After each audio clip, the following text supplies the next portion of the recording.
महत्वपूर्ण समय राजनीति में देना पड़ेगा।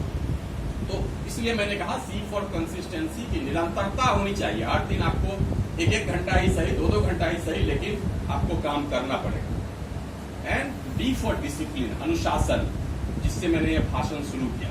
अनुशासन न सिर्फ एक सभा में बैठने का अनुशासन, कार्य करने का अनुशासन, लेकिन अपने ऊपर भी अनुशासन होना चाहिए। अगर अनुशासन नहीं होगा कि हाँ मुझे सुबह में 6 बजे उठ करके ये अमुक काम करना है, तो वो काम नहीं होगा। हमारे बीच एक अतिथि मौजूद हैं, वो स्कूल चलाते हैं।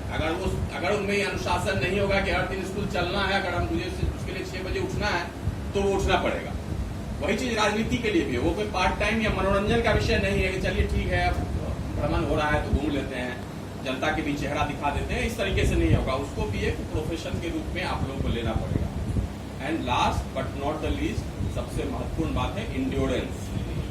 इंड्योरेंस मतलब धैर्य होना चाहिए।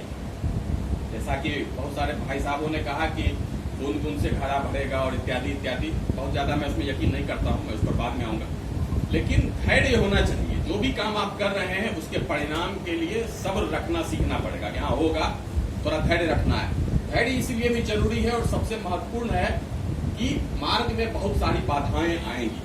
आज मैं यहाँ बैठा हुआ हूँ, मैं उम्मीद करता हूँ हमेशा कि भाई कम से कम 500 लोग तो होंगे सुनने वाले, लेकिन मेरे सामने सिर्फ 50 लोग मौजूद हैं या 30 लोग मौजूद हैं, तो मुझे अपना धैर्य नहीं खोना है। अगर मैं धैर्य खो दूंगा कि बात नहीं बन रही है, अब तो लग रहा है कि अपनी पार्टी छोड़ के बीजेपी से एमपी का टिकट ले लेते हैं, ठीक है, तो उससे बात नहीं बनेगी, उससे बात नहीं बनेगी। तो अगर मुझे धैर्य रखने की जरूरत है, आप सभी को धैर्य रखने की जरूरत है। तो ये एक लंबी प्रक्रिया, वो लंबी प्रक्रिया जो है वो 1 साल की भी हो सकती है। अगले साल अगर मध्यावधि चुनाव हो जाए तो 1 साल की भी हो सकती है। 2025 में अगर चुनाव होना है तो 5 साल की भी हो सकती है। उसमें सफल नहीं हुए तो 10 साल की भी हो सकती है। तो वो धैर्य जो है वो आप लोग के बीच में होना चाहिए, लेकिन उसके बीच में अपना निरीक्षण करते रहना है ऊपर के 4 बिंदुओं से कि मैं अपनी महत्वाकांक्षा पर डटा हुआ हूं कि नहीं हूं, मेरे अंदर वो बोल्डनेस है कि नहीं है, मेरे अंदर वो निरंतरता है कि नहीं है, और मेरे अंदर वो अनुशासन है कि नहीं। अपना आत्मनिरीक्षण करते रहिए और इसी से आपके चरित्र का निर्माण होगा और आप लोग सही सच्चे अर्थों में नेता बन पाएंगे।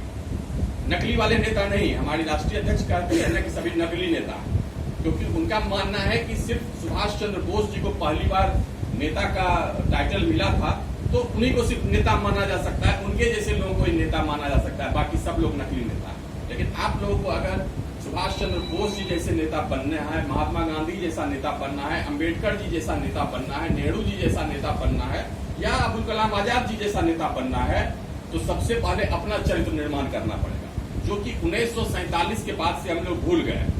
उसके बाद से यह परिभाषा हो गई कि जितना दिखने में फटीचर दिखिएगा उतना बड़ा नेता है, भाई गरीब का नेता है, सामाजिक न्याय का मसीहा है और इत्यादि इत्यादि। उससे 1947 से पहले के हम नेता नहीं हुआ करते थे समाज में। सभी लोग वो बाहर से विदेश जाकर के, देश में उस समय शिक्षा की अच्छी व्यवस्था नहीं थी, तो विदेश में जाकर के पढ़ाई करके लौटने की क्या आवश्यकता थी। सब तो ईमानदार थे, ऑनेस्ट थे, उनकी नैतिकता बहुत अच्छी थी, खूब अच्छी इंटीग्रिटी थी, और चाहे भगत सिंह हो, चंद्रशेखर आजाद हो या महात्मा गांधी हो, उनसे ज्यादा ईमानदार तो कोई नहीं था। स्वामी विवेकानंद जी का ही नाम लिया मंगेश जी ने, उन्होंने भी खूब पढ़ाई की, विदेश गए अपना भाषण देने के लिए। आज के जमाने जैसा नहीं कि भाई हम तो सर्वश्रेष्ठ हैं, हमको तो कहीं बाहर जाने की आवश्यकता नहीं।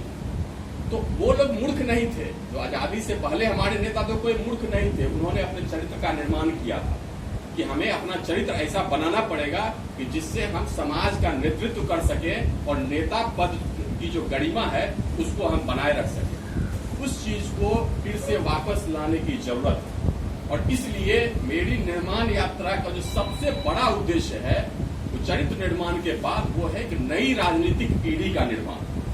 टॉलरेंस पार्टी क्या है? बहुत सारी पार्टियां हैं। भाई साहब ने कहा कि मार्केट में बहुत सारी पार्टियां, ठीक कहा, मार्केट ही है। आईपीएल का टूर्नामेंट होता है ना, 8-10 आ गए, भाई रॉयल चैलेंजर्स बेंगलोर आ गया, दिल्ली कैपिटल आ गया,